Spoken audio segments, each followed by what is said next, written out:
Hello, everyone, and welcome to State of the Realm. We've had some recent news tidbits in the last week or so. We had some interviews coming out of the Korean Fan Festival with some controversial information, to say the least. Some exciting, some a little bit controversial, depending on the circles that you're in, as well as a special site updating today, which I've been waiting patiently for. So we're going to take a look at that. I'm still blind on that even as we're doing the intro right now, so that should be a good time. But we're going to need some people to talk about that. I'm one of your hosts, Mr. Happy, and of course, joining me is Sly as per usual. What's going on, Sly? You know. Metaphor. I know. Thanks. I know. Yeah. I finished my platinum yesterday. Nice. Yep, all done. And I poo-pooed on that game in the second playthrough, so it was a good time. By design. By design. Yeah. And also, we're bringing on a guest. We haven't had her on in a while. Last time, it was a much more crowded show to boot. I think we had 5 or 6 people on that show. We have Xenedra from another podcast you may know, Aetheryte Radio. Hello. Hello. Welcome. How are you doing? On, guys. Yeah. I'm pretty good. I woke up, felt awake, and that is good enough for life today in my book. Yeah, generally speaking, feeling awake when you wake up is... I say that should be the default. It's really not. No, though. not at all. Mm-mm. No. But today, I did it. Real proud of me. Yeah, I'm proud of you too, because that was not me today. I woke up and snoozed. I was like, this is a snooze. This is a set alarm to snooze and pray that I don't set it to off and just disappear. It is very, very, I don't know how, if you use your phone for your alarm, I do. I appreciate that they make the snooze button so much bigger than the turn off button. On mine, it's equal. I have an Android. Really? Oh, Apple. So before we get started, I just want to do a quick shout out to the sponsors over on Patreon for supporting. We've had a few more people popping up over there in recent weeks, so grateful to those. We just had a new one today. Where is my list? Right here. Joshua, thank you for joining the crew over on Patreon. Everything is free. We don't actually gate any content behind Patreon. It's only there if you enjoy the show. And so we appreciate anyone and everyone who is a part of it. So with that, we're on the cusp of having a lot of shows. As you know, Xenedra, I'm sure you're already planning out the number of things that we are 100% certain are coming in the near future. It's been a while since we've had probably like 6 weeks of shows just ready. Like, we know what we're doing through the end of the year. Yeah, I'm not going to ask for the spoilers, but I think we have probably a similar-esque... Similar, for sure, yeah. Yeah. Well, this week, before we even get to talking about this week, which we're going to be bringing up some news that came out of the Korean Fan Festival, which is, kind of something I think we always forget, in a sense, that the other regions have the fan festivals. For forever, they didn't really get much there, or it was just like repeats of what we had, and then suddenly it's like, well, you guys have caught up on the story, so here's legitimate information now. Yeah. And that's actually kind of the first thing to talk about overall is that we now know that China and Korea are working towards parity with the global version. Yep. Which does raise some interesting questions about Fan Festival as a whole. I don't know about you, but at first I was like, oh, that's going to be great. We're going to have 5 fan festivals worth of information. Is it, though? Then I thought, what does that actually mean for each fan festival in terms of how much information we get? I honestly don't think that we're going to get more fan festivals. I think if anything, maybe, and a big maybe on this one, maybe they'll combine the Chinese and Korean ones with the Japanese ones, because that's like the Asian area. I know. I don't know. They can't. I don't think by law they can do that. But they also have the Australian one. Up until recently, they're like, all right, if you want to go to a fan fest, go to the European one. What do you mean go to the European one? So yeah, there's going to be some big changes, or they're going to just do the same spaghetti nonsense they always do. Well, they seem to imply that they are going to run 5 fan festivals. They'll just all be timed before the expansion. Yeah, from one of the interviews that came out. Mm-hmm. And this Okay. begs the question. This begs the question: will this shake up the usual format of the schedule with the FanFest? Like where Man, I friggin' where hope would so. we? And no, NA Where will would still we be be first. in all Give that? up. No, give up. We're Stop, first. No, stop. We're first. No, we're gonna be first. We'll get the first trailer. We'll get no job announcements. We won't even get a t-shirt. Because now you have to worry where the job announcements will be, because who's getting the t-shirts where. That's the thing. I wonder if having 5 will just mean each of them feels more sparse than they did before, or if they'll actively go out of their way to give us more at each one. I mean, because if we have 5, you have to spread out the information. Like it was already spread out between 3. Now we have 5. Like, what else can they say at that point? Like once they do the main 3, what the fuck else can they say? Like what else like do you have in your bag of tricks? One of them will just be all about Lalafell-Chins. All of them. The entire thing, the entire opening ceremony. That'll be us, but that's fine. Yeah. Yeah. Clearly. Were we the Lalafell-Chin one, or were we? I don't remember. I think we were. Sounds about right. Yeah. Sort of those things where you're like, okay, when did the actual stuff start? Thank you. Yeah. Yeah, because they obviously want to hold it, and they said they said that it was basically kind of strange to have to hold FanFest for Korea and China after Dawn Trail's out. They know Korea and China are not like, oh man, I didn't know this already, you know, but they still are. They're still doing like the formal event. They still want to do that. That's why they specifically throw in a few more images and like a tiny bit of new information, because they know the global audiences will see it, and it's like, oh, we can include stuff that's like closer now down the pipeline. Which isn't a terrible idea, but it's a really awkward idea at the same time to hold the fan festivals after the fact. Yeah, I'm not really gonna mind if they focus less on information for each fan festival and give us more of actual stuff to do. You guys went to the North American Fan Fest. I did the not. Stuff to do is you didn't. I did not go to the most recent one. I've been, but you've been. But you know that it's like, okay, well, I sure am playing a children's game right now. This is. Could we come up with something else, please? I don't know. A couple of their pop-up events recently, I feel like have been more interesting, and I'd like to see stuff like that instead at the fan fests. Yeah, I mean, I would just like basic security to function, I think. Yeah.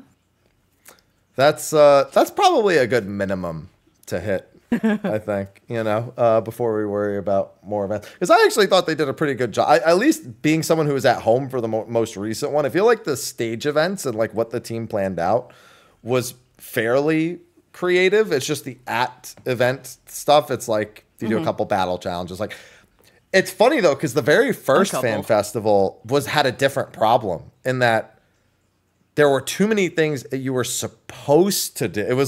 It honestly, it goes to see the change in design in both the game and the FanFest. Because in the first FanFest, you had a checkbook that you had to complete an objective to get a stamp in, and you needed all the stamps to get something. So if you went to the battle challenge and stood in line for 3 hours and then lost. Yeah. I don't know. Maybe it was a little extreme, but it actually made me want to do everything. So I missed that first fan. Sly's like, absolutely not. No. Yeah. I did everything the first fan in fest. the year of our Lord, in the year of our Lord 2024, and okay, for the past fan fest, you know, it being, you know, fucking hot as hell, I didn't feel like doing half of the shit. I'm talking about the first one. Oh, okay, the first one. Because we were talking about how much stuff there was to do. And you had to realize, like, oh my gosh, I might not get through all of this. So you're actually trying to do everything. But again, like, we're in Vegas. Let's go. Then again, like the first one was kind of like limited space. It was almost like limited space and very busy at the same time. I mean, it was 8 hours for the merch line because they ran into issues there. So if you picked a day to do the merch line, you were basically screwed. Yeah. Oh God, yeah.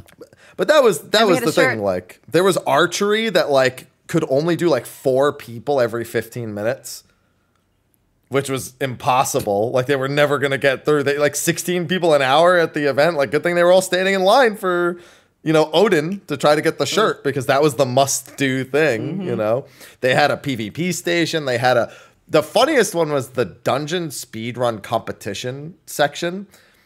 I don't even remember that. I do, because the group I had, we wiped on the first trash bowl of Brayflock's hard mode. Oh no. And we were like, oh, we probably won't do it, but let's just, let's get the dungeon run done. Like, we get the stamp no matter what when we finish it. It's not based on who wins for this one. So we went back, we did it. We realized we were the only players that were like end game players, because all the other groups were doing the dungeon pulls one at a time and like single targeting each mob. Like, they were like really casual dungeon groups. And we were like wall to wall pulling with like, where we went, we'll go white mage, black mage to make sure we can AoE, and we have Holic. We planned the whole thing out, and everyone else was like, I'm just going to do a dungeon run. I was like, did they not know it was a speed run? Like, it's a competition. There's a winner technically for this one. So that was interesting. I like the amount of stuff there was to do. Yeah. And the next year I thought there was a little bit less, but there was still a lot of stuff to do. They had the Kugane Tower climb, or was that the third one? Anyway, the second one wouldn't have been Kugane, because we didn't even have Stormblood yet. There was Eureka though, right? We had No, Eureka would have also been Shadow. No, Eureka, they definitely didn't do anything. I can't imagine they ever did anything for Eureka. Well, we did. We ran through. There was a speed run in that. You could whoever got the furthest through the first level area of Eureka, like trying to run past stuff up to the top. An Animus? I don't remember that at all. I'll be honest though, that would have been the Shadowbringers one. I'm just like skipping the second one entirely. Actively did nothing at the Shadowbringers one because I didn't care. Yeah. I was like, I'm not standing in a line. At least 3 events. Oh, it's fun though. I don't know. I ended up winning that one on the run that I went on, because everybody dies when they get to the dragons, right? Because nobody walks past the dragon. Yeah. Mm-hmm. And I've been past those dragons 100 billion times. Never aggroed them. Well, eventually never aggroed them. During this, I absolutely aggroed them. But I was just kind of like, if I stay here, just dead on the ground, maybe no one else will get here again, because everybody else died to that dragon too. Right. Nobody got to there in time. I was just dead on the ground. So technically, I was the furthest. Hey, I'll take a technicality. That works for me. But I like the little extra events. There was one thing to do on the computers this year. One thing. That's it. That's really strange. Like, I understand kind of why, but it doesn't really. I don't know. That doesn't jive. I mean, the first one had four things. The first event had 4 things. They had, which was probably the best. It was the Extreme Trial Roulette Wheel. With the roulette wheel, I loved that. That was cool. Yeah, where it was like you'd spin it and be like, you have to do Good King Moggle with no body pieces equipped, or something like that. Yeah, or no UI enabled, like Garuda Extreme. Wasn't there a first person for that too? Yeah, there was. Yeah. It was a whole bunch of like really ridiculous things that you had to do. A lot of manpower to run it. Same with the frontline one. And they've just moved kind of further and further from that. It was like 3, then 2, then it was like just like Yojimbo, and just there was one other one there. I don't remember what it was. And then this time it was just the battle challenge, like whatever their battle challenge was. But either way, we'll see what actually ends up happening with all that. But we will have Korea and China both joining the global schedule. At the very least means a global world race, which is also an intriguing bit. Even though China would strictly be streaming to Bilibili, it doesn't really matter because Bilibili's huge there. And Korea has their own too. I forget what it's called. Although some Korean players do still stream on Twitch, even though it's not really a feasible thing much anymore, thanks to Korea's anti-competitive laws, making it so they're trying to use just their service. But it is what it is. Now, there was a whole bunch of other stuff that came out of those Korean FanFest interviews. The on stage, we just really got like a couple of pictures. We got a picture of Fafnir. Although it's not really Fafnir or Nidhogg. I went back and looked and I was like, it is, but it's not. It actually doesn't look like either of them. At least in like the specific details, but that's 20 years. We got another look at cosmic exploration with these like bipedal armored core. I'm sure Sly fell in love with the robot mounts with like cannons and stuff. Sly's all cosmic exploration gonna be fucking lit, boys. You know, can you know have what I like, space Sly. One on the of my friends, she does cosplay stuff. She made a bunch of cosplays for Mecha Break at this most recent New York Nice. Comic Con. So figured you'd be intrigued with that. Yeah. And then there was like just a quick reminder that the first exploration area is called Crescent Island, which is from Final Fantasy V. They had a bunch of Final Fantasy V sprites with it as well. That's all that really came from the on stage. There was nothing else. Like, what else are you going to say? They don't even have Dawn Trail yet. So he has to just show, like, here are the characters. Here's all that. I'm so glad to be in Korea for the first time in 6 years. Because it is. It's the first time he's had a Korean Fan Fest in 6 years. 2018, I believe, was the last one. This poor, busy little man. Well, that and, you know, there wasn't room for one with world events in there as well. But he did do some interviews, which is interesting because I feel like we didn't get any interviews out of TGS, PAX Australia, outside of his on-stage event. There's been like 3 or 4 events that done no interviews in like the past, I don't know how long. At least it feels that way. Make it up Maybe to I missed it. Korea. Yeah, I was just wondering. I just kept looking. I was like, oh, surely he said something at TGS. Surely he said something. You would think at least at TGS, but But nope. he needed to sleep instead. So we just have a few odd comments here or there about certain outlooks on things. Some hilarious, some insightful. So like, for example, he talks about how, you know, eventually we might do Garlean Garlean restoration. He says it's incredibly requested, but that the Garleans aren't exactly, you know, not enough time has really passed lore-wise. So they'll just be like, yeah, rebuild our city for us, you know? They're not really like down with that whole idea yet. Yeah. So he says that one's kind of like on the back burner in a sense. Like, That's going to be weird too. Depending, I mean, I'm sure it'll be like a different zone. Yeah. But if you had them rebuilding in the actual area that you can go in now, just to have people like walking around in this areas and it's no big deal. And people are like, why are you, this is broken. Why are you here? People catching up. Yeah, I mean, that's kind of why we don't have Doman. Like, Doman restoration is kind of, I'm sorry, not Doman. Alamegan is another common one. And it's like, because we have the living quarters, which is fine. It's not destroyed. But the whole city, we basically just left to them. It's kind of implied that I guess they've kind of already done it. Like, it's been fixed up because people live there and they've been like a governing state for a while. So maybe it just wasn't damaged enough for us to go fix it. Yeah.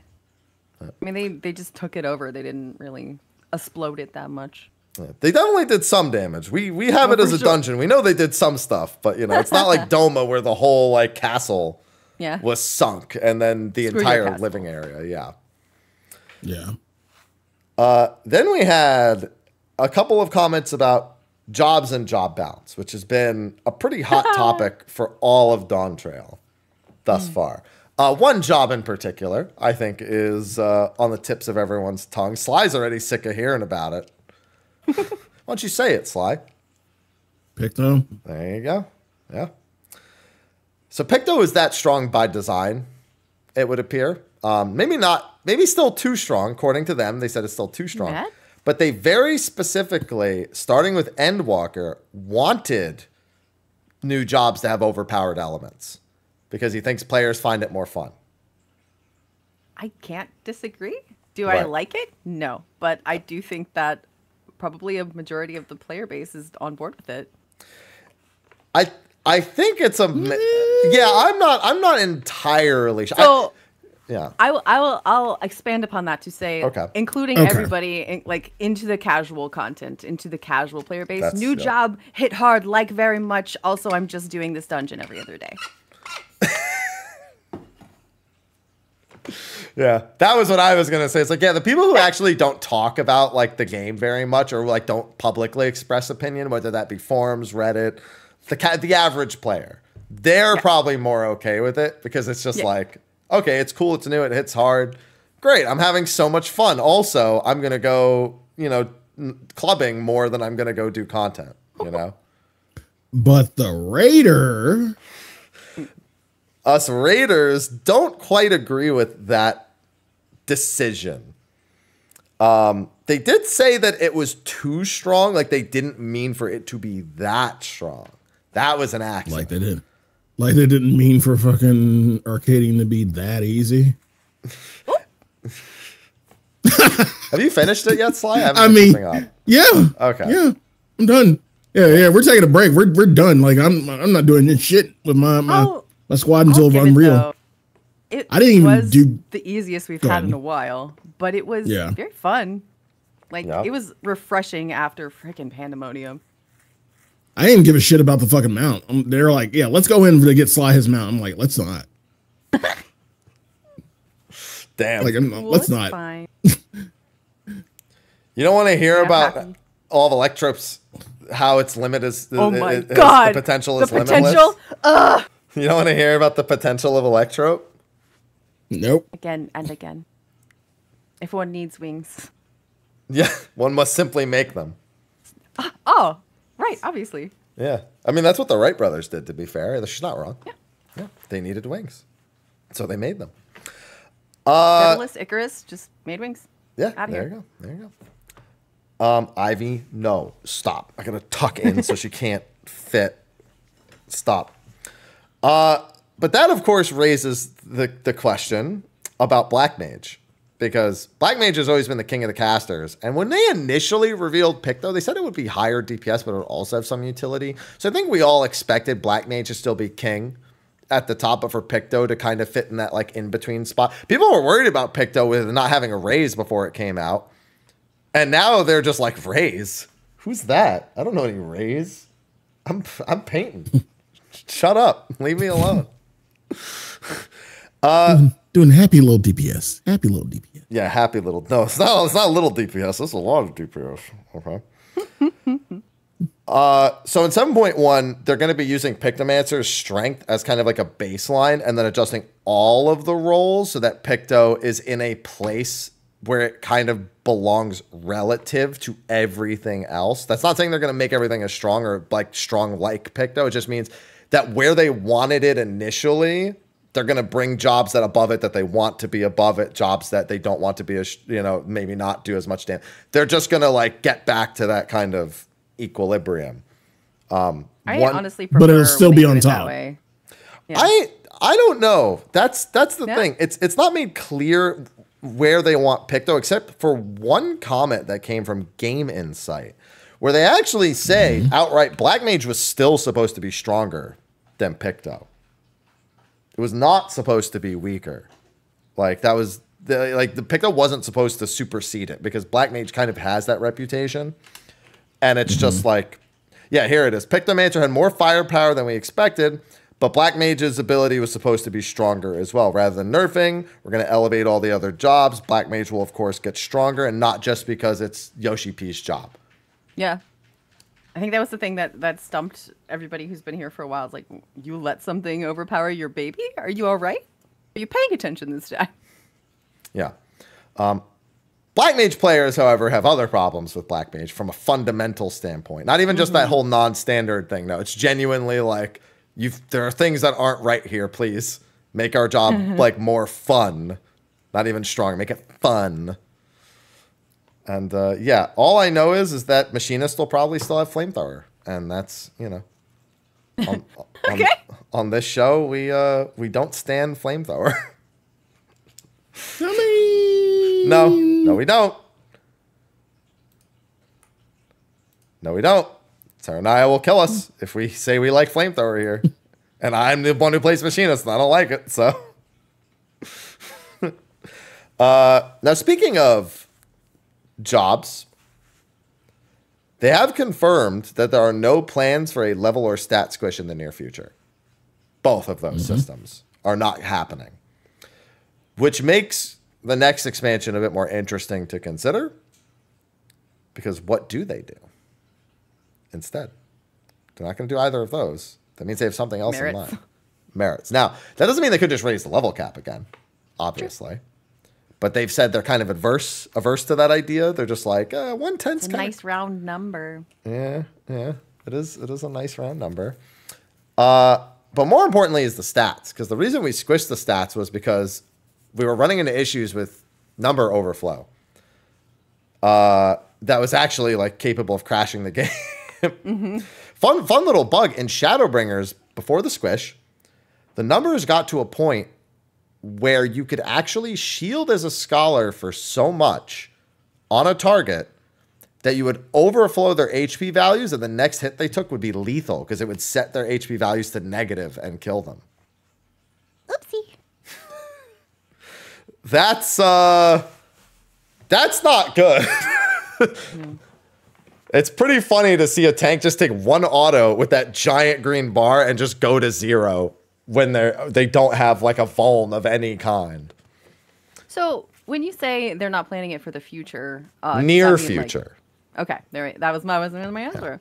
Yeah. So I mean, we went like 4 expansions the first time, yeah. and we're only halfway through that this time. So a little expected, but also the whole, what are they going to do with 100? Will we go to 110? Will we get merits? I kind of hope we don't get merits, but that's just because of how it functioned in 11 and how much I hated that. Yeah. Slide's already, yeah. Don't worry, Slide. We have the 11 stuff later for you. You know? Yeah.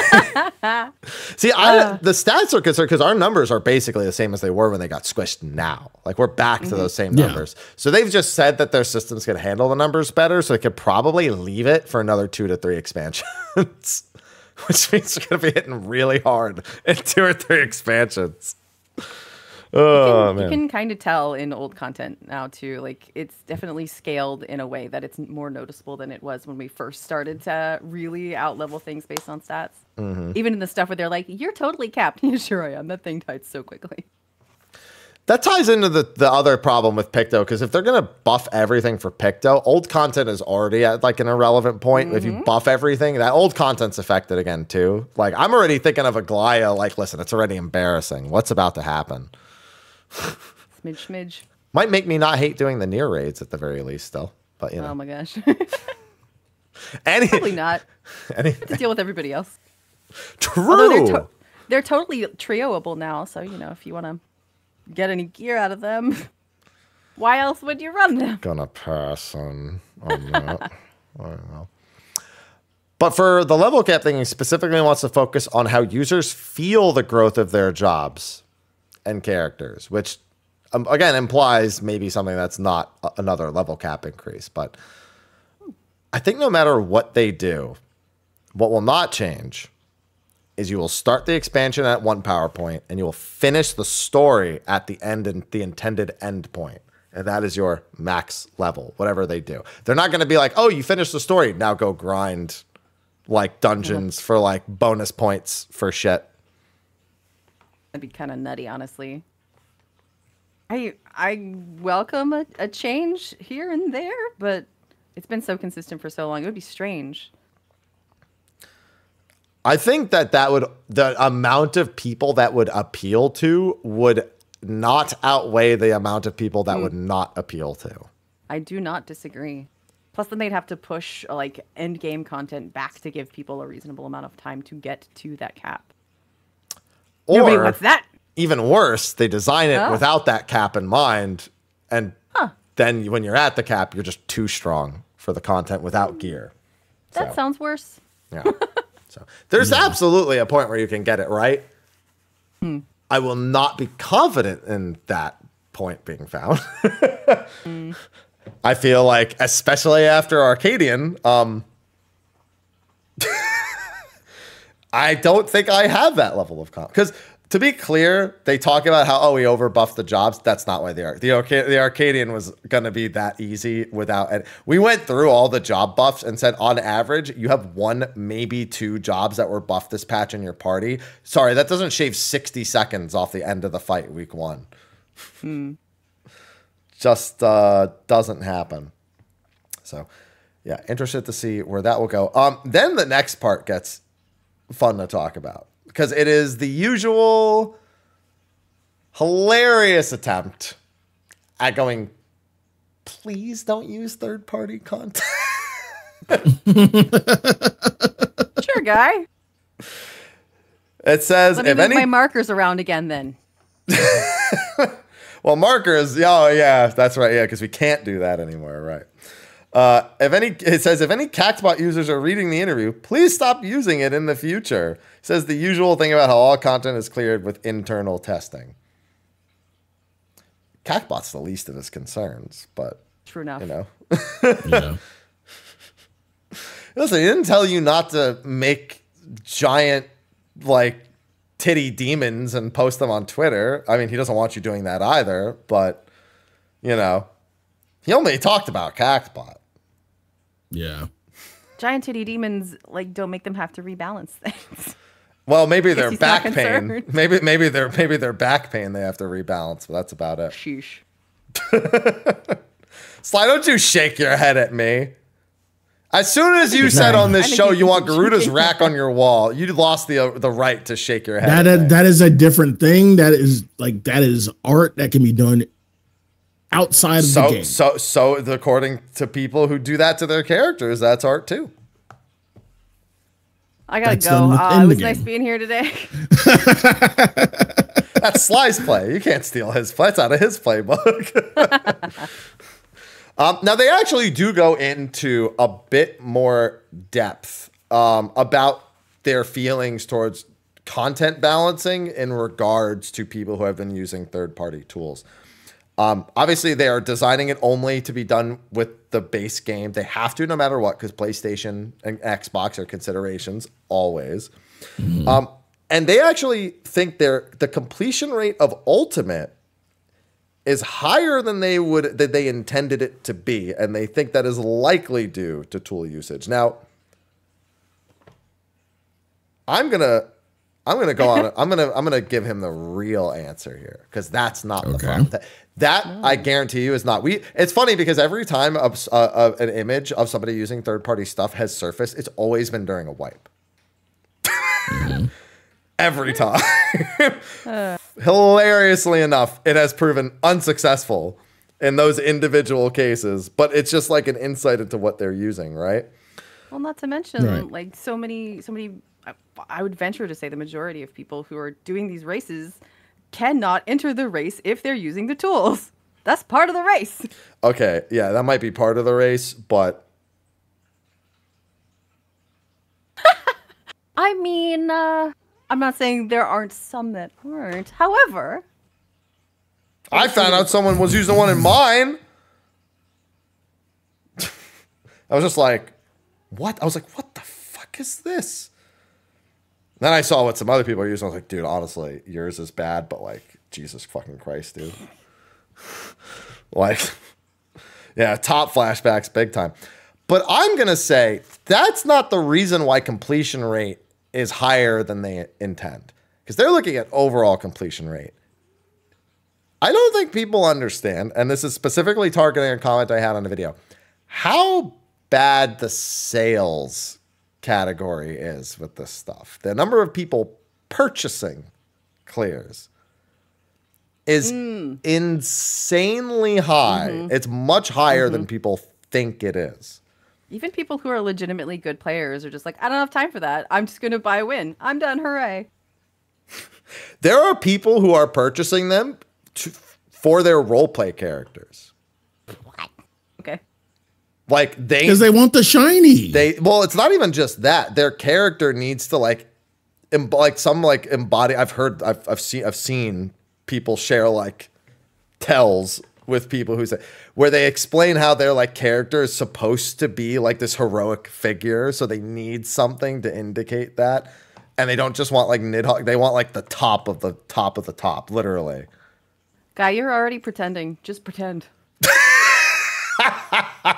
Just keep I'm pretending. allowed to say that. I'm a role player. You're already pretending. Just pretend. I've just so back in like A Realm Reborn, people pretty much strictly did gil sales. I'm sure there were some people who weren't. Around Midas time, it all shifted. It all went over to being real money. That's when I stopped doing it. I was like, so there's real money involved. I'm not doing it. I don't mind getting gil for like an extreme trial or something. I don't want keep me away from real money. And so much so that real money sales are actually a feature of the game. You can actually advertise gil. Like you can say, oh, I want to buy this content for gil. That's a very specific thing that they outlined that is allowed in the Party Finder now. What? Yeah, so they were running into an issue where sales, people selling content in the Party Finder was a big problem. It was like advertisements all over the place. So they said that's not allowed. You can't advertise selling content anymore. But if you're someone who wants to buy content for Gil, you can make a listing that says want to buy like Golbez Extreme Mount 2 million Gil. Like that's within the terms of service now to purchase like content with Gil. And now that you've mentioned it, I have seen that. Yeah. And I've done that. For my to get the Golbez and Zeramis mounts, I paid people in my party Gil. I said, I'll pay you 2 million Gil a pop. We'll just go, and when it drops, I get it. I'll give everyone their Gil, and we'll move on. I have 400 million. I might as well just make sure I get the drop at this point. You know? Save myself some time. Worked out great. But I have been denied admittance to a static because I refused to do money sales, and they had members that paid their rent strictly through the volume of ultimate sales that they did. So, I have heard. I obviously won't name any names, but I know some people that have done it, and I don't know if guilt got on their case too much, but they were finally like, "There was such good money, but I just have to get out of this." Okay, what a problem to have, buddy. Yeah. Now, fortunately, that's not the only reason why they're higher than intended. There are also, of course, members of the community that are specifically going out of their way to help people get first clears. Ultimate Project is obviously the most notable one leading up to Dawn Trail, but that is also going to inflate their numbers. So I don't think it's accurate to say that those tools are the reason the numbers are higher. I think there's enough other reasons, both underhanded and overhanded. That's not what, I don't know. Above board. There you go. That are inflating that number. I also don't like them, but like they're unavoidable at this point. Like it's so widespread that, you know, it's just funny every time he gets to be like, please don't. He has to, though. It's illegal in Japan. It's not just, people don't understand. It's not against terms of service in Japan. It is illegal. There's an actual written law that disallows it. So they can't be like, it's fine. They can't tell you that by law. I forget what the name of it. It's like, God, I can't remember what it's called, what the law is called. I just had to reference it a few weeks ago, too. Couldn't tell you. Yeah. But yeah, that's fun. He talks about, like how he talks about, like, he gives an analogy about how when he was young, he wanted a Ferrari. So he's like, I'm going to work hard and improve, and then I'll buy the Ferrari. He views Ultimate the same way, where they're meant to be the rewards are meant to be status symbols that you work towards. So he considers a Ferrari a status symbol in this. I can agree with that. People show off their ultimate weapons like it's their dick size or something. Like, look at me, look at all my fucking ultimate weapons. Hey, good job spending $20, buddy. Yeah, it's more than $20. Okay.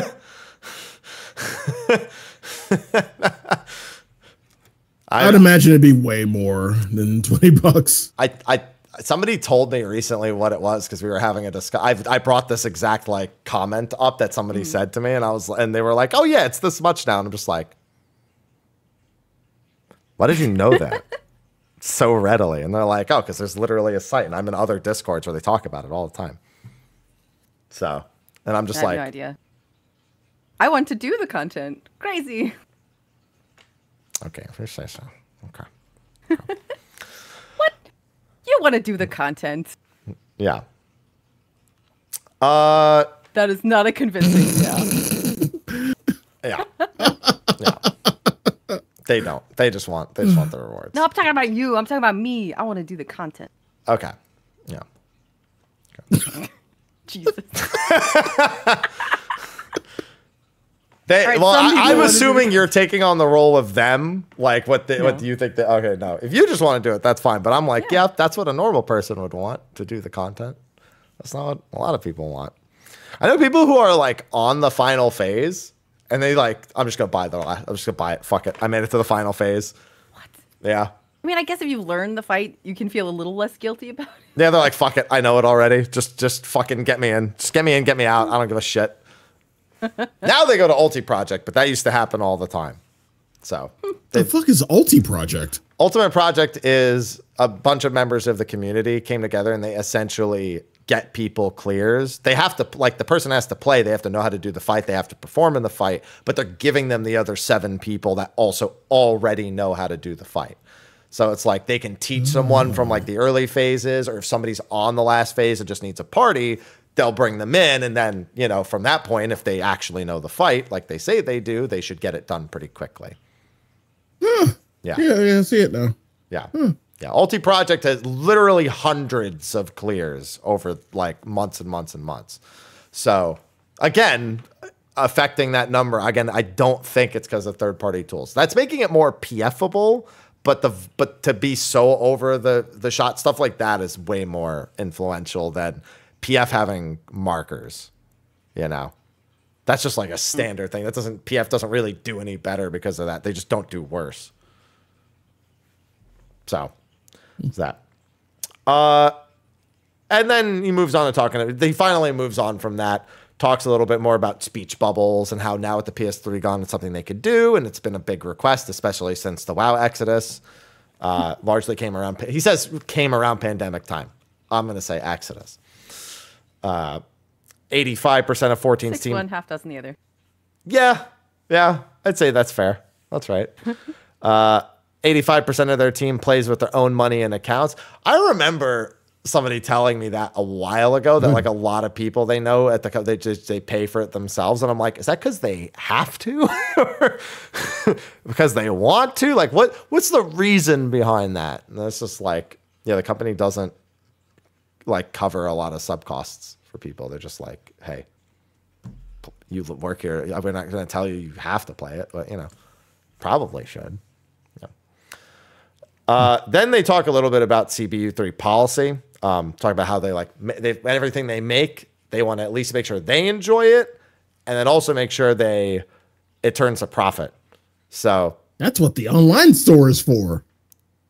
The online store is, you got to remember though, he's afraid of the woman who runs the online store. Yes. Yeah. The queen. Yeah. Yoshi P has said he's not in charge of that. There's a woman in charge of that. He says, I'm scared of her.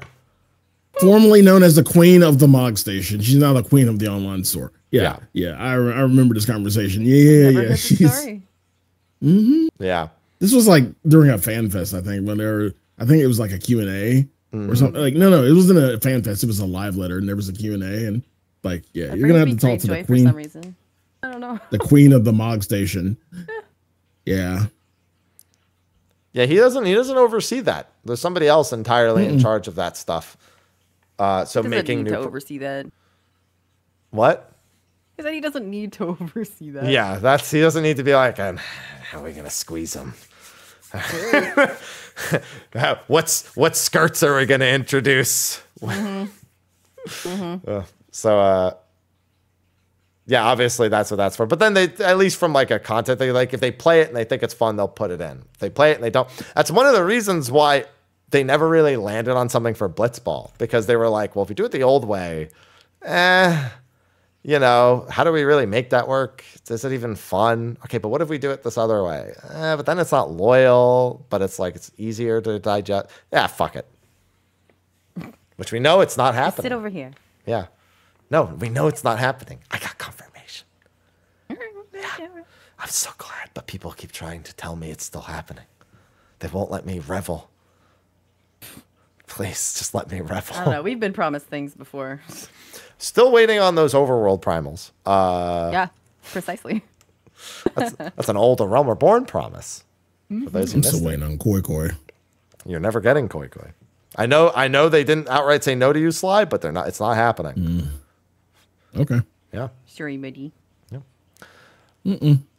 Now, one comment I thought was interesting is that apparently FanFests run at a profit. Good. What? That actually makes me mad. Yeah, I felt the same way, kind of. It says all Final Fantasy XIV FanFests have been profitable ventures. Now, keep in mind, I will say this, that doesn't technically mean run at a profit, but you have to remember that a FanFest is not often selling the game to people who don't play. It might generate online buzz, and maybe they've somehow determined that the money spent is getting them enough buzz that the ROI is a positive. But he says if FanFests were free, when advertising budget decreases, then they couldn't hold them anymore. If FanFests are profitable, there's no issue running them at all. So that the amount of stuff we get for the amount that we pay, and the price went up this past time, is, at least in the North American FanFest, not worth it. So the fact that they made money off of it pisses me off. Yeah, I don't know how that factors in with merch sales and stuff at the event either. I'm sure they're including that. Yeah, of course. But I'm like, how much of it is, how much did they make on ticket sales versus the cost of running the event versus do merch sales put it profitable? That's I guess, the question for stuff like that. Yeah, and then also paying for the online concert, which is its own, it is the only online cost that there is. It's not free anymore.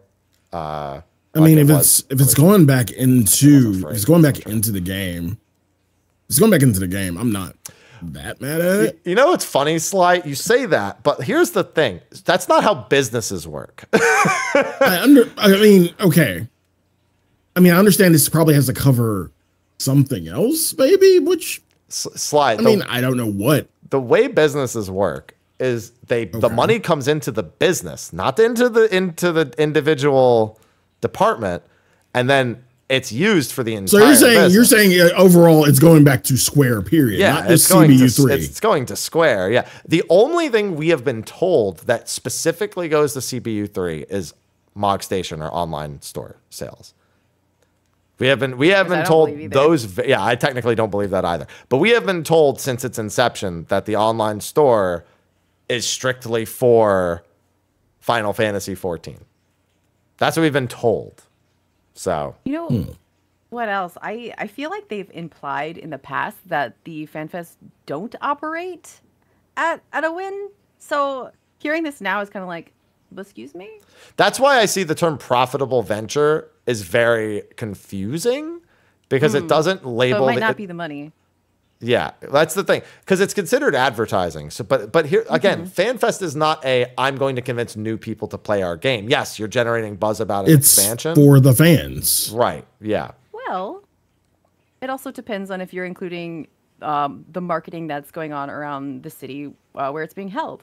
Like they had a whole train covered in a wrap for Final Fantasy 14 in Vegas. And when I was on the train, people would ask us what the hell was going on. And maybe some of those people were interested in playing the game. Yeah. That's a much smaller margin, though, I imagine. Yeah, I don't know. I think of the cost of doing things in Vegas, especially post-pandemic. And I'm like, I don't know how FanFest could possibly like locally, I mean, maybe they consider every YouTube video. Maybe they consider every website that makes an article covering it and then other people read. And maybe they have numbers about resubs that occur around the time FanFests occur. It's entirely possible all of that's factoring in. I guess as someone who's played the game and who very regularly witnesses the buzz around stuff, I have a hard time thinking that individually FanFests are profitable ventures. Do you think they just meant for profit instead of profitable venture? Well, profitable venture allows it to imply that things like website, running at a profit means the event, what it costs to run, they make back in money made at the event or from the event directly. Right. It's like a dollar in, dollar out. Profitable venture means that as an advertising move, it generates enough buzz or anything. Like it can mean that. The problem is we don't know because it's a Korean interview exactly which one is in reference. Nobody wants FanFest to run for free. I think that's fair to say. I mean, but realistically, But it's also you get even less. it's rough. I mean, I remember back in A Realm Reborn, you had to buy FanFest Online altogether. You didn't get anything for free at all. Was 11 FanFest free? I don't know that 11 FanFest. No, 11 FanFest in person, Fusion would say. Definitely not free. No way 11's in person FanFests were free. But I also weren't live streamed, I don't think, at all. No. They had no we're talking overhead. We're talking about the whole tent. Weren't in the time of Twitch. Yeah. No, yeah, I'm talking about I'm talking about the times of the tents and shit. I've heard about 11 FanFest. Yeah, there's an old video Fusion has posted on them showing off Scholar, which was 2007, I want to say. That's too long ago. That doesn't sound like a real time. It's only 17 years. It's only half my life. That's crazy. I was in high school when that happened. Yeah. Oh no. Yeah. And the last comment he has is about a Crystalline Conflict World Championship. Wants to do it. Obviously, you can't do it online because it's screwed. Funny thing, I helped shoutcast a global PvP tournament. It was held on JP, but teams from all over were technically invited. And it had multiple languages of casters, had JP casters, English casters. I think there was one other language caster. I think it was Chinese casters as well. And Yoshi P actually stopped by the Japanese stream and was watching it, was talking in chat and everything like that. Like it was his actual Twitch account. And in one of the Korean interviews, he talks about watching that tournament and really wanting to do a tournament after watching that. He's like, I really want to do a tournament with all the different teams and regions. I was watching them and it was so much fun. I was like, I know you were there. You were talking. I think his Twitch handle is like Y_Sempao or something like that. I don't know. I'd have to find the screenshot. But I know they have. It's funny because Foxcloud's is Bukoroth. I know that. Mm-hmm. But I don't know what like any of the other team members are for their Twitch names.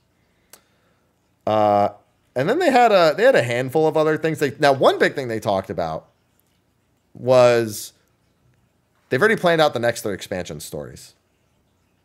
They already figured it out. It's all, they're going to tie them all to, it sounds like we're getting another 10-year epic by the sounds of it, because they're talking about, based on feedback, how they're going to tie them all together to get us to the 20-year mark. And I don't even know where to begin with that. Especially with the way Dawn Trail started. Yeah. We recently had a question about whether we thought it was all going to be tied together back to the heart of Subik and the various Orosite things that we don't really technically have answers for. Well, I thought it was a super interesting question because they went into some detail. I felt like it was a history lesson of a question. I'm also wondering how the heck that's going to relate to what they've given us so far. I guess we get that answer when we find out what the key is. Mm-hmm. The key essentially being a mini ASIM battery because it feeds off Dynamis is that could be a form of Orosite potentially. It could be made of Orosite in some capacity, and Orosite might respond differently to Dynamis in some way. It's hard to say. I'm sort of interested in the idea that the regulators might be like artificially made Orosite. There's quite a bit of theories to have with that one. Indeed. I do love all the theory crafting that we get when they give us even the tiniest little nugget. Our things just like spiderweb out into crazy ideas, and it's just fun to read through all that stuff. Yeah, it's some people get a little too invested in their own ideas. Yeah, a little bit. See that a lot in video games. Down. See that a lot in video games. They're like, well, it has to be this, and it's like.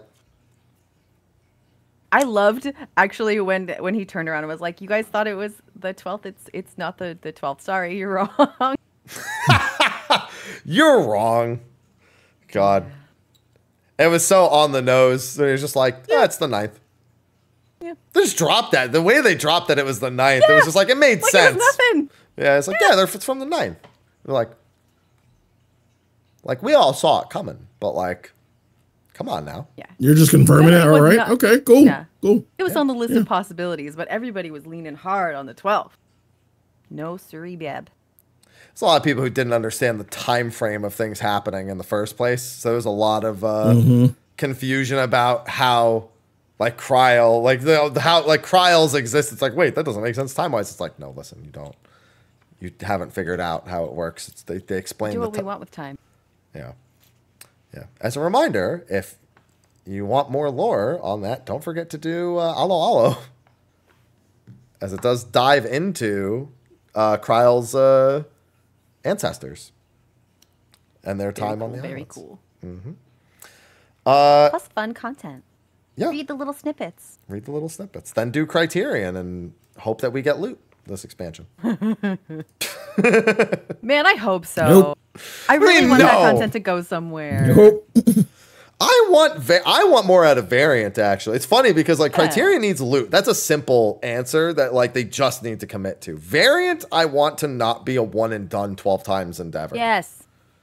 I want repeatability of it. Now, I'm not going to do it, but I think by design, there should be reasons. Okay. Well, I mean, the way I think of it is like, for example, dungeons are built with repeatability in mind. People log in and do dungeons. I don't log in and do dungeons. But people who play for like and enjoy like very simple things, doing their roulettes every day, you know, maybe helping a friend. I want it for the people who are going to do that, who maybe do just want to log in and do all of their roulettes, and maybe Variant is on the list. It's just so many assets to put effort into, and all this dungeon work that's gone in way more than a normal one, to not want to go back in after you've done 12 runs, essentially. Yeah. So. Yeah. I just want Endwalker. The big lesson out of Endwalker was stop making one and done, everything one and done. Doesn't need to be grinded, but there needs to be a place for it in the overall structure of the game. You know? Like Variants, people said they could have made some of the relic quests if Maynardville wasn't just homes. Same thing. They could have hid like parts of it, and like maybe you just do once a day, you do a path in the Variant, you do whatever you want, and you get something out of it, you know? See, a lot of people didn't like the original relics because of all of the extra crap you had to do in those books. Yeah. But give me 4 tasks for a book. I liked that. Just less tasks, not none, just not. Yeah. If I see a book, I am gonna break out in like hives. Yeah. But you know. Yeah. I've done every relic in the game for every expansion, so like I'm especially sensitive. Yeah, he's on drugs. He's literally on drugs. I'm in remission. And until the next one, until the next relic. But yeah, I couldn't stand fucking books. Like when I started, and I was like, oh, I'll do relic. Atma's not bad now. And then you get the books. I'm like, fuck this shit. I understand why people liked the just straight tome handover, but something besides that. Okay, please. I'm gonna say something hot. Okay. Oh Lord. Every time somebody says they like the tome handover, I disregard their opinion. It literally no longer, you literally are not allowed to have an opinion on it anymore because you don't actually even want to play the game. All right. You've convinced me you don't even actually want to play. So I don't care what you have to say anymore if you want the tome handover. Poof. No, you know, people say, is that hot? Yeah. I've had people get really mad at me for saying that they should have made it more involved. Oh, yeah. I get it. But the matter of the fact is like how involved. Oh, sorry. Go ahead. No, I was just saying I understand the people who did like just the turnover. This is basically what I already said, but it's boring. Why? But how involved? The question is, how involved do you want it to be?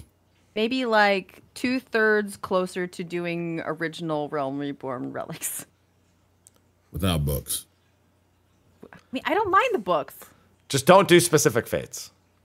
If you eliminate the worst. If you eliminate specific fates, the books become far more digestible. I'm not wild about killing random overworld mobs either, though. I didn't really like the kabillion tome thingies, not tomes, like rocks and dirt and shit you needed for the second one. The anima, you mean? Yes, getting the rocks every day from the tribe areas. No, thank you. I'm good. Let's not do that part.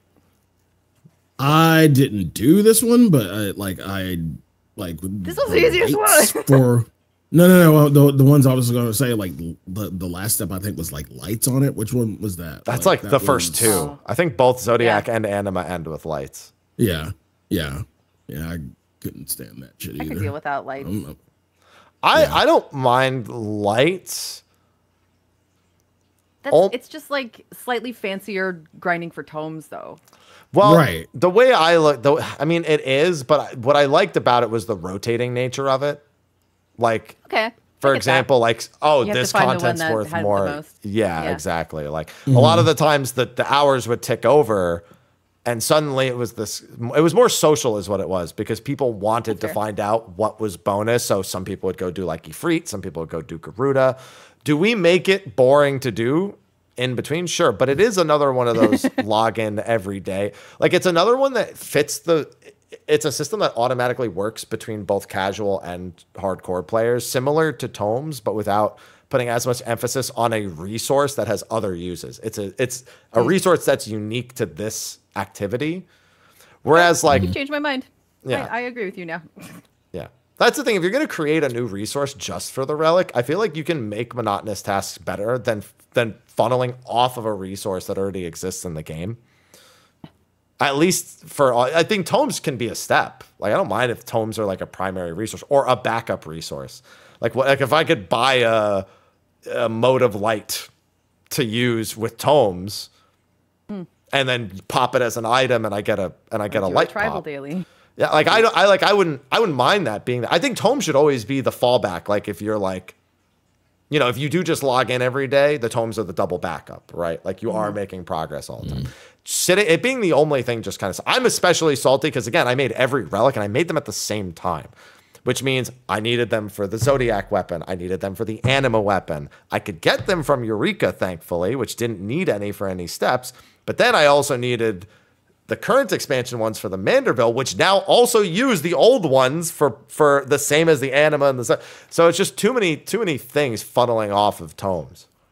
You know what I really liked about, I believe it was the second one, old crap in your inventory. So like Ifrit horns, Garuda feathers, you could just turn those in for some of the stuff. He's like, clean up your inventory, friends. Get rid of this. You don't need it. Yeah. As an in-game hoarder, it was great. I didn't have one of them, and I just didn't want to get the last one. I was like, I had like an Ifrit horn and like a Titan heart, but I didn't have a Garuda feather. So I was like, I'm not bothering. Just kidding. No interest, please. Yeah, there's a lot of. I'm very curious to see what Crescent Island would be like. I think Bosia came the closest to getting it right, where you could do a bunch of stuff in Bosia or out, but they faltered in needing to progress Bosia's story in order to progress the weapon, which meant why would you even do it outside of Bosia? You might as well just 2-for-1 it inside. I think you're at least for me, your point about certain parts of our earlier relics being more social. Yeah. Was the real draw. I absolutely agree with that part. Like now you I guess might do some content with friends, you get tomes, you turn in for relic. Whereas before it was as a thing. You sort of built a group, you ground the shit out with your friends. Yeah, same, but it did definitely, there was a camaraderie to it that isn't there with tomes. I think of it more so like the resources that were built online. So like, again, the light thing, Reddit basically had a thread where people could report their light gains from individual content. Every 2 hours it would update. So suddenly you're either a part of that process or the information's already there. So people are just kind of, it's kind of like Eureka and Bosia in a sense where you're not really playing with all the other people in the zone, but you're all trying to do the same thing. So when the social aspect is kind of built into it. Hunt trains, another thing where you're not in the party with everyone doing hunts. Diadem, I mean, yeah, but Diadem people strangely social. Yeah, that's because people needed a reason to not hate themselves. That's kind of a similar-ish, you know, especially if they were going for Saint, you know, which if you went for Saint, God help your soul. Proud of you, good job. You don't have one. You're never gonna get that sleep back. But you'll have a sweet title, maybe. And in 20 years, it won't matter. No, it matters. If you're a Saint now... We went to a dark place. I'm very sorry. The Saint title matters more than Legend. It's mattered more than Legend for a long time now. So, you know, but in 20 years. In 20 years, if the game's still around, it'll still matter more than Legend. Because you know what? There will always be more Legends. There will never be more Saints of the Firmament. Saints of the Cosmos. That sounds good. I just hear Fury of the Cosmos because Algalon lines live like rent-free from Ulduar days in WoW. All right. Yeah. He just says Fury of the Cosmos like every 30 seconds. Like an asshole. All right. And that's the majority of what came out of the Korean fan festivals, the Korean interviews. But we did get the special site today. I got a standalone video to make on that, but I haven't looked at it yet. So I now get to react to the various bits and bobs that are here. Now, as a reminder, the patch's name is Crossroads, which is the simplest name we've ever had for a patch. We've never had a one-word patch name before, ever. They're always like defenders of Eorzea or, you know, whatever the Maelstrom is. Like, I'm trying to think of all the individual. Through the Maelstrom? Through the Maelstrom. Like, it's always something like, you know, like 2 or 3 words. And this one's just Crossroads. It's just it. See you at the crossroads. Yeah. So. Boom, boom, boom, boom. Oh, you two. Chat's here with us. Chat's here with us. Yes. Yeah. Thank you. Mm-hmm. So first we have the story bit. Through the spectacle of living memory and its threat to the star have been, though the spectacle of living memory and its threat to the star have been laid to rest, the shade of remembrance lingers both within and without the dome. As the Warrior of Light and their companions seek to help out the other 2 worlds to move forward, they find some secrets of the past that must be unearthed, probably dealing with our good old buddy Galulja, who needs his little history lesson. There's a few different pictures of Zoralja, Galulja, even one of Sphene! Yeah. Princess Sphene is here. Yeah. It's like a screen. It looks like a remembrance to her because it's like covered in, it's like a monitor with her kinda. picture. It's got the Yeah, they got the flowers around it. JPEG. Yeah. Yeah, which is interesting because as a society, they don't believe in death. This would be like one of like they don't really experience death the same way. So for Sphene to actually be dead and have like a memorial of some kind, which again is what this looks like, that's got to be a really weird thing for all of them to be dealing with as a society. Think about that. Yeah, They didn't wipe her from their memories. yeah. Well, they Interesting didn't. point. I don't think they could. Well, it's not so much that they could or couldn't. Actually, I don't think they could because she was the one in charge of the system. She's not like she's not a soul that's like in the thing. She's a program based on the original. So That's a fair point. Yeah, so they can't. I mean, I'm sure they could figure out a Not way quite to the erase same. her. But I also don't think they want to. I think they, if I recall for correctly, didn't they want the story of her like being a benevolent queen? To like, they didn't want to like tell everyone, hey, she was evil and like trying to destroy all existence to like keep everyone alive, kind of deal. And of course, the picture with Sphene has Wook Lamont in it, which is why I had to yell Sphene. So, very curious to see because we are building towards a 7.3 finale in this particular expansion, and so I'm curious how we get there because I don't know about you, but I'm still in the theory that the what are their names again? It's from Honkai too, so the Perseverance I think is what it is. This is me. The preservation. There you go. Yeah, the preservation. Yeah, that's what it is. The preservations who built the fake Sphene, basically. Yeah. And everyone's still under the theory that that's an Ascian thing, of course. You know, that's gonna remain. No. You mean the key having Azim's power is tied to the Ascians? No. Could it be? Yeah, everyone always goes to Pastrot. People went to Pastrot because one of Sphene's, like, a part of her outfit had, like, something that looks like Pastrot symbol on it. So people have been going to that. Really curious to see, on top of the fact that we now know they have to tie it to the next 3 expansions. At least they're planning to. I see now why people wanted me to. Yeah. Yeah. Okay, so I scrolled a little bit down, and we have a picture of Prish in what is very much not her Final Fantasy XI outfit. I mean, there's notes of it there. Well, I mean, the actual shirt and pants and, like, everything about it is her normal outfit. Except for the giant fists and the shoulder guards and... Do you recognize this? I have no idea what this is. That's never in Final Fantasy XI. But like from anything else, like is it stolen from somewhere else? I have no idea.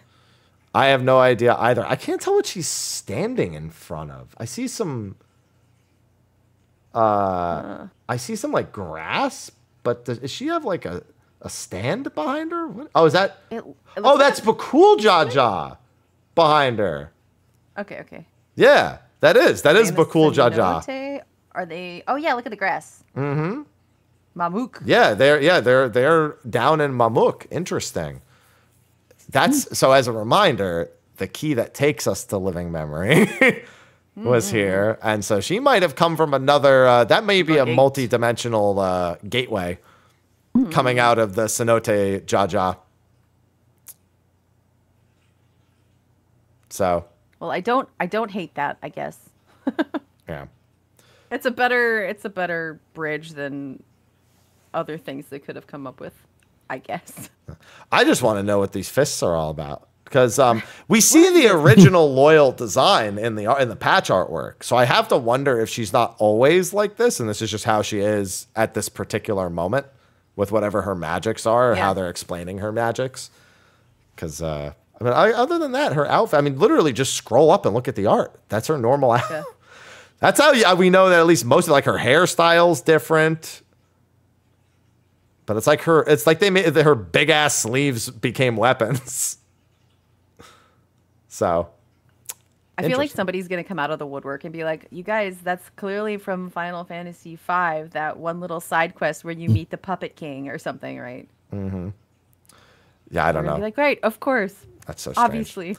The description says, a pall of unease has settled over Yaktel. The memories of a world not of our own find themselves buried in the woods. The Warrior of Light is set off to investigate, but what secrets will they unearth beneath those shaded boughs? Generic description. Not much to really pull from that. Then we get the dungeon, which the gear looks pretty cool from this dungeon. That was the first thing I went to. I assume that's actually going to be a fairly popular set of gear coming from the dungeon. I wish I knew who was getting what set. Capes. We get capes. It should be, let's see. Yeah, I can see where the confusion is. The hat tells me that those are probably the casters. I'm hoping. Tank is usually mid. If that center one is aiming, if that center one is aiming, I'm like, finally. Yeah. I'm consistently disappointed with what aiming gets. Yeah, because it should be aiming from left to right. It's aiming, healing, maiming, fending, scouting, casting, striking. Wait. From left to right. Aiming. Oh, right. The first one's aiming? So, yeah, if you look at the actual boss picture, you can see which sets belong to who. You can see a bard in one of the sets. The bard without the frilly hat. The bard has the commando hat. Kill me. Yeah. Kill me. That's where the bait was. The tank also has one of the sets, the fending set just to the right of the middle. You can see the healer with the frilly hat, the sage with the frilly hat in the back. And then you can see the tank. Screwed. Yeah, and then you can see. Oh, I'm sorry, that's a samurai. What am I talking about? And then the tank with the center set. It's a pretty nice one. For the dungeon, sometime past in the northern region of what is now Heritage Found, a peaceful Tonawamatan village was beset by a Tural Vidral. Zoralja himself led the Landsguard against the beast boundless fury. Yet, although the first promise returned from the mission, few know of the fate of the village and its people. Well, Resident Evil. Yeah, well, there's one mad scientist there sitting on his ball, just chilling. So he looks like he looks like Belphegor from SMT. Doesn't look like Belphegor. No, he doesn't. He just. It looks like it looks like he's sitting on a fucking toilet, doesn't he? No, it doesn't. That doesn't look like a Yes, it does. What fucking toilets do you sit on that look like that? To me, it looks like Omega stuff, Omicron stuff, right? Little hexagon man. It looks like they took the goblin shit and the Omicron stuff and just smashed it together on a. To me, it just looks like its own form of technology. It's closer to what we actually see in Heritage Found, I think. Think so? It's a spherical bidet.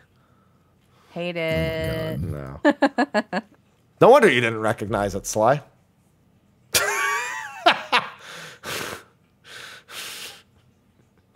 Don't shake your head at me, Sly. You know what he knows what I meant by that, so he's like, God damn it.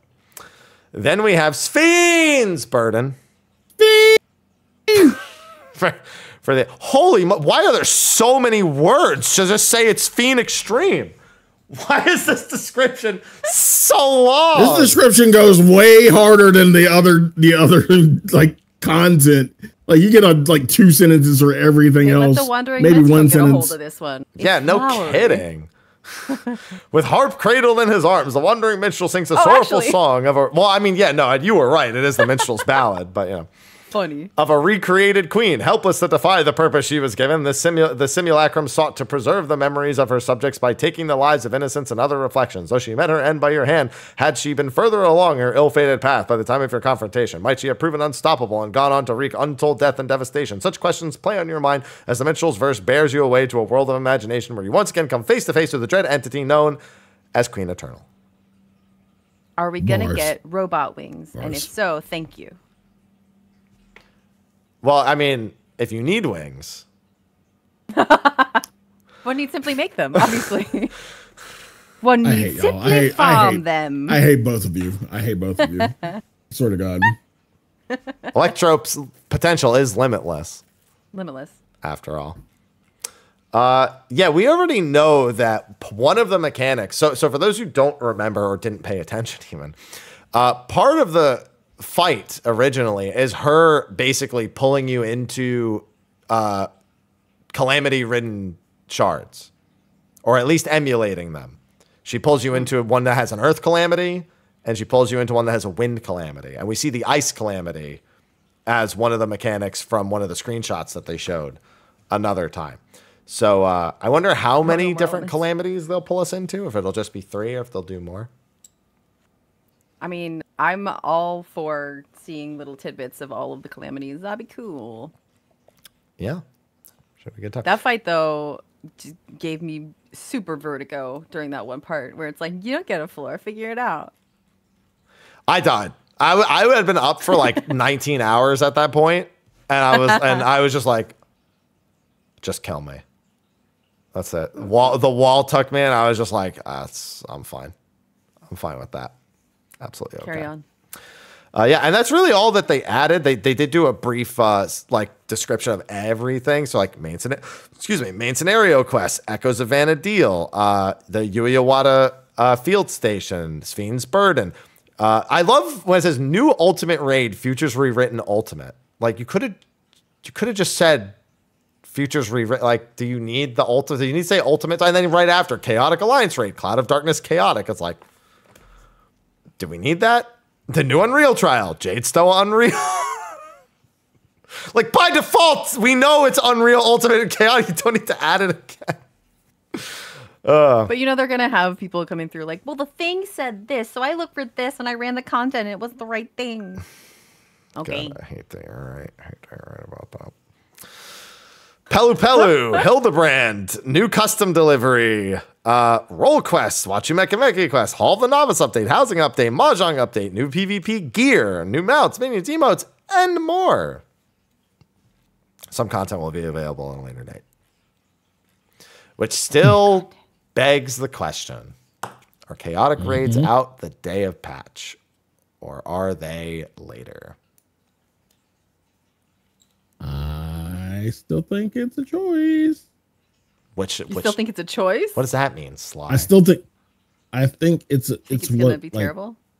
No. I still think it's like, well, what do you want to do? Do you want to do ultimate or do you want to do chaotic? No, they're not gonna do that on the same day. Sly.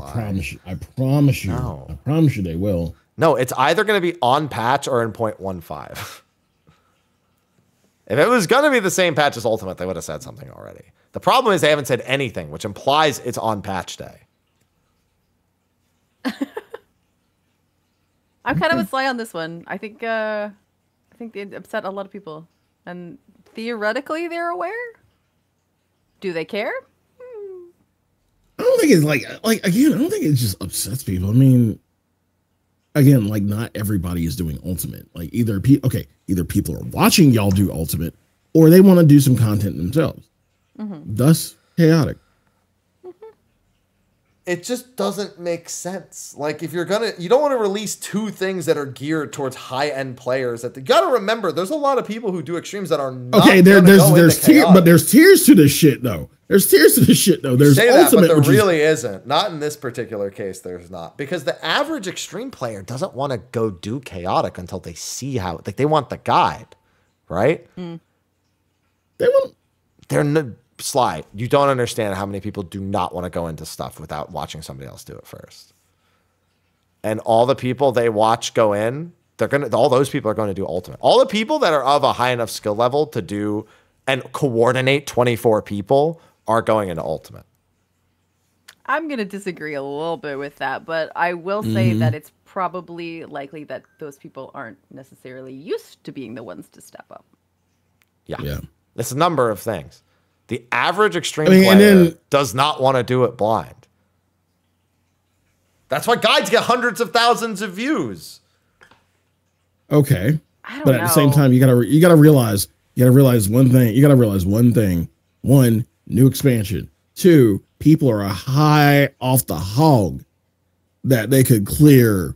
You know, some people are high off the hog that they could clear a tier of Savage. So what do they want to do? They want to do something that they're like, I'm bored now. Then they're what going the into do? Ultimate if it's the same. Like, that's the thing. Anyone who's high. Oh, no. The new people who are like, okay, if they have sense, the new people who got their clears, if they have sense, will probably go into chaotic. But then they need 16 other. Like, that's the thing. You can't just decide you want to do it. It's 24 people, and most people don't even want to. Yeah, they don't even want to play with 7 other people.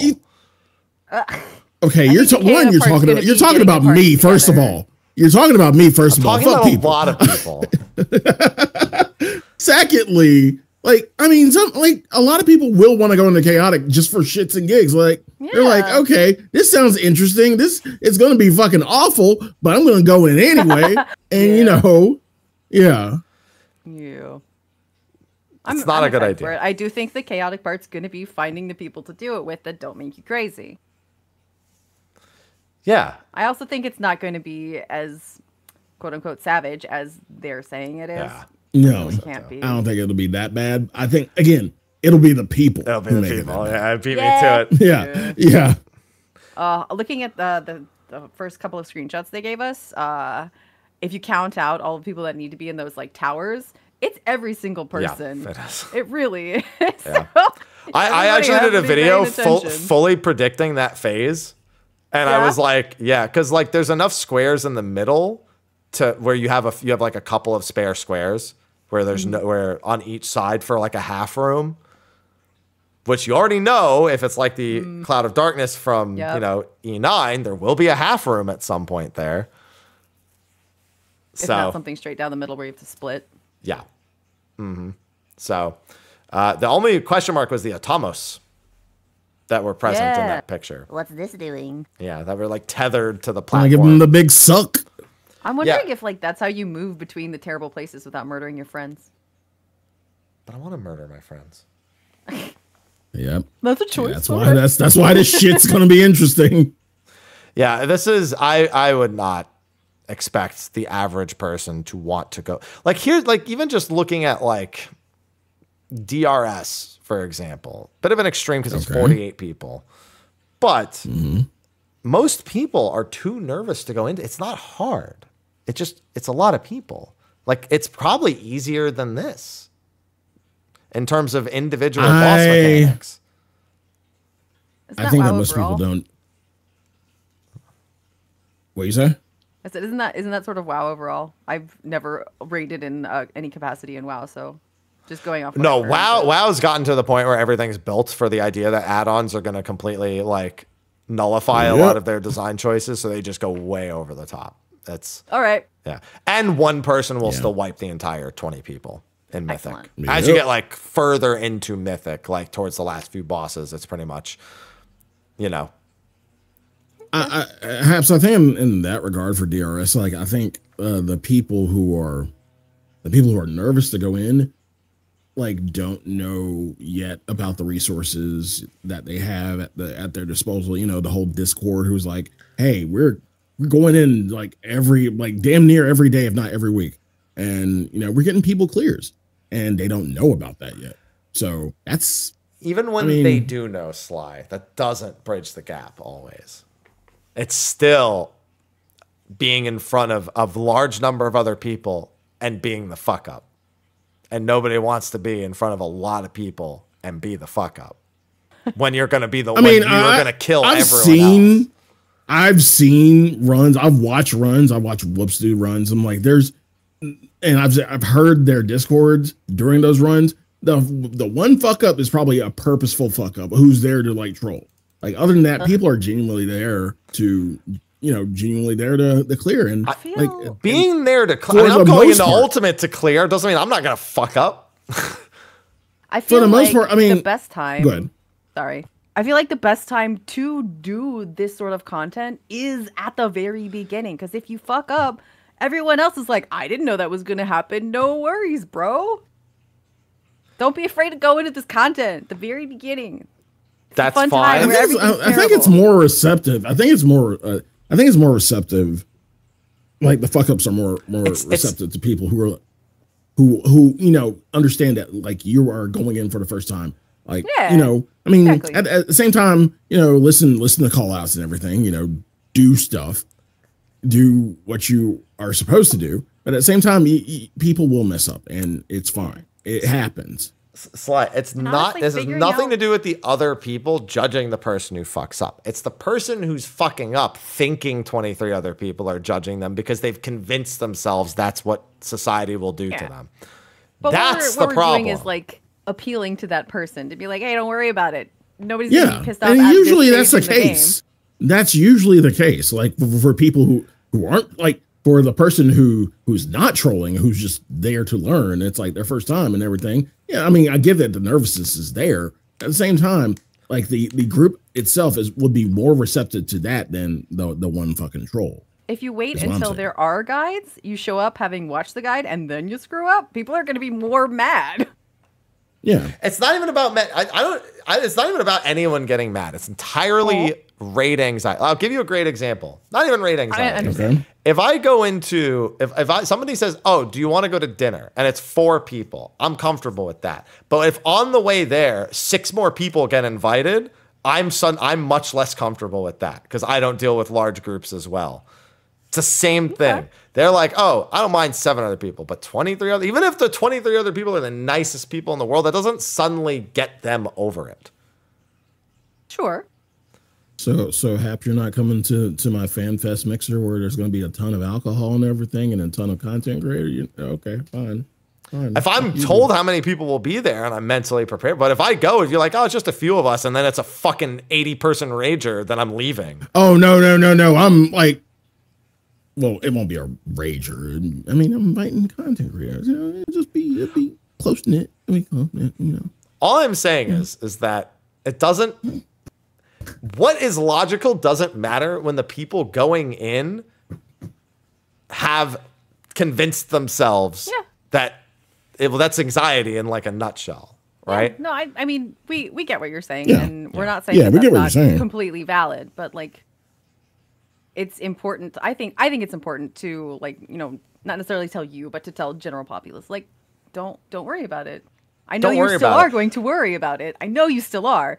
But if there are people that are consistently being like, hey, maybe think about this, maybe don't worry about this, maybe at some point that anxious person will be able to be like, you know what, you're right. I'll give this a try. Right. My point is, they won't release it the same day as Ultimate. Okay. That was kind of the whole point. Around the world. Yeah. Got around the world to get there. But the point is, you don't want to release that. No, I agree. And Ultimate on the same patch. Especially when you want the new content to be populated by the people interested in high-end content so that the new content has enough of those experienced people that the people who don't do it as much feel more comfortable going into it in the first place. You don't want to remove the people who are consistent and leave only the people who grief parties unintentionally. And then disband after 3 polls. I do. I want those people to have to go in there and figure it out themselves, because then maybe that skill floor will be erased.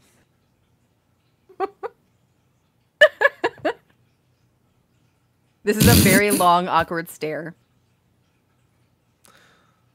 Have we played the same game for the past 11 years? I'm just ridiculously optimistic, and I know that. Gotta remember, fresh means... Throw the baby in the pool. It either dies or it swims. I like chat and Party Finder being the baby in this case. Yeah, just remember, if it's fresh, that means 3 wipes and I'm leaving. That's PF for you. Yeah. Yep. It's literally just a matter of try not to care, but understand that people are people, and don't take it personally. So, most people won't say anything; they'll just leave because they'll get banned if they say anything. But you know, or they'll say something stupid like, you know, your pool's on fire, your cat needs to go to the library or something. if this was pre-pandemic, I'd be like, oh shit, I left my little brother at the ball pit at McDonald's. I gotta go. That was always my favorite bullshit, need to get out of it situation. They know you're lying, but you didn't say you guys suck. Bye. Yeah. Little brother at the ball pit. And then you come back with McDonald's and you're like, No, but really. yeah. See? There you go. I have proof. It's like all that proves is you went to McDonald's. Where's My favorite ones are actually the goldfish ones. Got a couple in chat with the goldfish. No, you know what you do? You say your goldfish is drowning. When they ask for a picture, you put one of the crackers in the water and it like sinks to the bottom. Womp. It's drowning. No. You're not lying, and now you've got mushy goldfish. Nobody likes mushy gold. I don't know why you would have a fish bowl if you don't own a fish to put the goldfish in. Maybe just put it in a glass of water. Make your excuse more legitimate, man. Sometimes you need to commit to the lie. You mean Chilean sea bass. What? Now I'm hungry. A fish tank piece. God, imagine getting a lobster tank as your PC case. But like you built the PC case around the lobster tank so you can pull lobsters out of your PC. But why though? I don't know. And somebody you're just keeping lobsters just for future food. Yeah, dude, that's your raid food. You just pull out a lobster, you know. The computer slowly boils them over time. Yeah, there you go. You make a broiler out of your PC instead. Wow. Make a hot pot out of your... Oh, no. Korean barbecue PC top. There you go. Good. Yeah. Good. Yeah. These are not good ideas. What were we actually talking about? We had just finished talking about the website and the Chaotic Alliance raid. Now I'm hungry. All right. It's really what happened. I'm excited for it. I think it'll be a shit show, but I think it'll be a fun shit show. I'm excited to go in as soon as possible, not knowing what the hell to do, and figure out what the hell to do. It's gonna be great. Again, the optimism. Just don't do it on. Just please do it in 0.15. That's all I'm asking is to put it then. I mean, it's wise to separate the content anyway, just because of how limited the amount of content we get is sometimes. Yeah, like, do you really want to release a new Extreme, a new Unreal, the new Chaotic, the like? Yes and no. Like, is that on paper the worst idea? No, it's not. There's actually nothing wrong with it at all. I just think if you want to truly prove an idea and how much people are excited for it, you want it as isolated as possible. Yes, that's a very good point. Yeah. You want to know that people wanted to log into your game for that thing and are willing to log into your game and pay a subscription to participate in that thing, and how many people are willing to do it. If it's just on the list of things that like people could do that patch, it might get a little muddled. I feel like that kind of happened with Variant actually the first time. Yeah, a bunch of people like wanted to try Variant and Criterion. There was definitely an uptick, and then they couldn't get past the fucking hamster. Hamtaro was way too strong. Fun though? Question mark. I had a lot of fun. I have my there's an achievement for beating all of the Criterions, I think, on Savage. Oh, there might be an adventure plate. I think that's what it is. There's something for beating all of them. I don't remember what it is. I think it's a title. Might be a title in it. I don't fucking know. Yeah, it does suffer from giving you like almost nothing. So Epic Hero. Like a title. That's what it is. Epic Hero. So epic. Now I feel lame. Anyway. You get online and you put that title on right now. I wouldn't even wear my legend title. I refuse to wear all of my legend titles. A, because not even a good idea anymore. B, because I'm a world-class troller. So. All right. Or no reason to. No, that's he got the fishing title, and the ocean fishing title is world-class troller. Yeah. Yeah. Got it. I actually went through my titles the other day. I don't know why. I have a bunch from 1.0 that just never transferred over. And maybe it was with Endwalker, but suddenly I had those titles. So I had Wanderer's Shadow going because it sounds so cool, but also very edgy. So I was just going to say, so edgy. Yeah. Beat me to it. Yeah. Yeah. Mrhappy gets killed by Witch Hunt. Someone in PF. Quintuple legend, by the way. Yeah. I don't die to Witch Hunt in PF. If I'm going to die to anything, it's going to be something way dumber than the hardest mechanic in that fight. Like having a bomb delivered to my fucking forehead. Pew. Earlier when you were talking about things that just make you shut down people's opinion entirely. That's one of those. Triple legend, by the way. Cool, bro. How much did you pay? I didn't buy these. You're really offended for somebody who has nothing to fear. For a legend, you seem really on edge about that. I did it.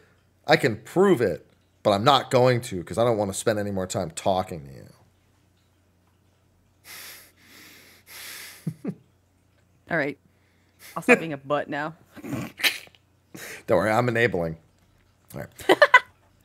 Anyway, I think that covers pretty much everything we have news-wise to talk about this week. We had to do the show on Thursday because I have dental surgery tomorrow. Good luck.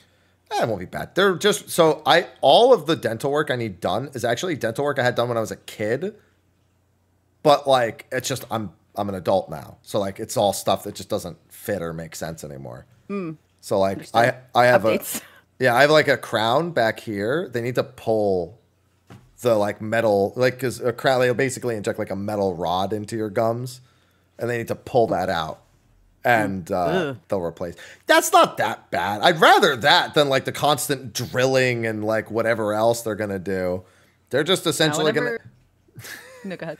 They're gonna numb the gum. They're gonna chip away the entire bit around it. They're gonna remove all the gums around it, and then they'll extract it, and then they'll fill it. I hope that you feel great afterwards. I'm not gonna be able to talk afterwards, which is why. Not for a couple hours. You should definitely stream. It will be very amusing. Yeah. That sounds horrible. It would be horrible if you could feel it. Yeah. That's the whole point. That's why they give you drugs. You're going to be hopped up on meds. I hope you feel wonderful afterward. I have a high pain tolerance anyway. So, you know, I like my dentist visits most of the time. I hear a rare and wondrous claim. Well, it's just because I'm like, progress. Sorry? No, the last time I had dental surgery was my wisdom teeth, and it was one of the top ones. They drilled just a little too far and opened a hole into my sinus. So anytime anybody's like, I'm getting dental surgery, I'm like, good luck. I hope that doesn't happen to you. Does that mean you could breathe through your mouth and go into your nose? No. I mean, I didn't try. Maybe. No. There's just like a constant wind flow going. Sorry, Noob, you're unlocked. I'm really sorry. I would be fascinated if that happened to me. I'd be like, ooh.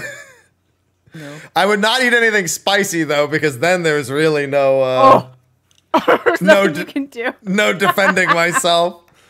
You know that nose burn you get from horseradish and wasabi? That would just be literally everything. Oh. Yeah. But it hurt. I have a few. Yeah, it's pain. All right. You know what I say? No pain, no gain. I'm just building my muscles in my mouth. That's all. Boo. I can barely walk right now, so, you know, my legs are that beat. Oh, leg day? Yeah. I usually can't walk for about 4 or 5 days normally after a leg day. I weirdly love that feeling. I do too. All right. I guess that's not that weird then. Yeah. The worst is when you're sore and you want to put socks on because you're like, that actually does. Sit still for too long and you can't stand up. Yeah. Yeah. See? Good times. All right. Well, that's going to be a wrap for this week's show. Now that we've jumped off into about 4 different tangents. Next week's show is going to be about the live letter. It is day after Halloween. So let us take a look at the calendar. That would mean it would be next Friday. We can do the Friday show, Sly. The live letters Friday morning. We do it Friday afternoon. You don't look thrilled. Sly, you can wake up normal time and just catch up. You don't have to watch it live. You understand that, right? The thing is, I usually don't wake up because I'm doing a Halloween stream anyway. Oh, there you go. Yeah. Yeah. I'm doing a Halloween party. Goodbye, internet. That and then of course Halloween stream plans got ruined anyway because of fucking Monster Hunter Wilds. Thanks. Holidays are the best time to release content. Square and Capcom got together in the same. They were drinking together, and they were just like, "So, what do you think?" And they're like, "I think it's a pretty good idea. Yeah, are you going to do the same thing? You're damn right. I'm going to do the same thing. Hell yeah, brother. Hell yeah." Square's like, we even have Dragon Quest and Fantasian coming out, right, and Thanksgiving's right in between. Capcom's like, we'll wait till February, just so you know, so you don't release anything nearby. It's like, don't worry, we won't. All right. By the way, when's that collaboration? So that's going to be the plan for next week's show. We'll be doing a show on the live letter. And then the following week will be preliminaries. Then the following week, patch impressions, although that is the day Dragon Quest 3 comes out. So, but fine. Short show. Yeah, no, it's fine. Yeah. The show. Romancing Saga came out today. I'm here. So, it was good. I can manage it. It's fine. These games came out 30 fucking years ago. I think I can manage waiting a day or two to play the remakes. Can manage it. Sly, lucky to be here after Metaphor. I'm shocked he even agreed. I figured, no, he's going to bail another week. Y'all motherfuckers try to make me fucking play Mario Party. I'm like, nah, fam. Sly, you need to see what I did to Joy. I heard Joy almost won, and then something happened on the last turn. And so then, Joy had 3 stars. I had 0, but I got a partner. Oh no! No, I got one of the partners, and then I got the star. Which, if you have a partner and you get a star, you get 2 stars. You have to pay twice as much, but you buy 2 stars. Then I won the one bonus star, and I had more coins, and that all happened on the last turn. I didn't steal. She got the only star. She stole somebody else's star to get the 3, and then I came in and won. See, I'm glad I wasn't there to be your punching bag. You wouldn't have been my punching bag, Sly. I would have. I don't like you and Midna just pile on me, and I'm glad Metaphor was out because I actually had a legitimate excuse. Like, bro, you ain't taking me away from Metaphor for Mario Party. We'll get you for the next one. Don't worry. No, okay. Good luck. Yeah. What do you mean good luck? You're playing. Nah. Yeah, you I don't even have the game. I can fix that in a second. Oh God. There's this weird thing. Oh, your chat hurt. No, never mind. That can be. I don't even have to step in to fix that. I'll just go to your stream and make them buy it for you. Oh God. You're doomed. You're not being volunteered. You're being voluntold. Chat, Velvet Room chat. Do not listen. Do not listen to Mike. I am sure they would find you playing Mario Party. In fact, I have a great YouTube video that'll show you exactly what happens when Sly plays Mario Party. I made an entire Sly video for Mario Party. I get drunk.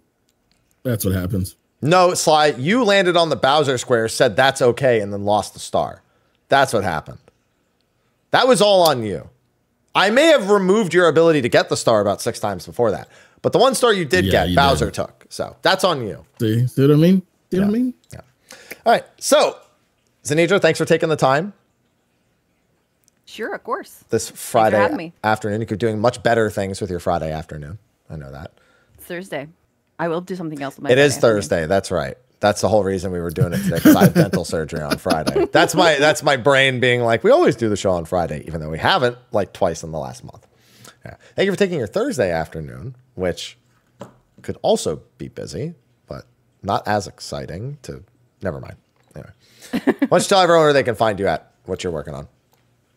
All right. I am on Twitter at Xenedra_A. I'm on Bluesky at Xenedra. There's, I guess, another Exodus, so I'm trying to be over on Bluesky more, but social media is a pain in the butt. So, being those places is maybe I'll do it.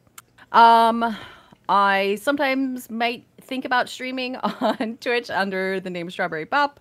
But I actually do stream on Twitch under the Aetheryte Radio or Gamer Escape podcast. We talk about Final Fantasy XIV. It's basically this, but with different people. Hooray!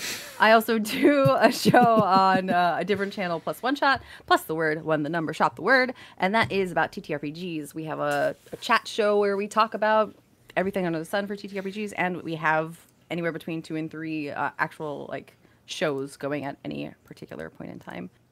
It's a good time. We're a bunch of goofballs. That's pretty much it. We like goofballs. Goofballs good. Well, thank you again for taking your time to join us here. Thank you. Of course. Sly, what you got going on, boss? You can find me at twitch.tv/Sly, aka Gray Fox. You can find me on Twitter at Sly, aka Gray Fox. You can find me on Bluesky, Sly, aka Gray Fox, because I'm there too, apparently, and that's where I guess we're all going. Right now, getting through Metaphor, and then after Metaphor, it'll probably be time to get back to the spoopy stuff, and in time for Halloween. After that, we'll see. Mario Party.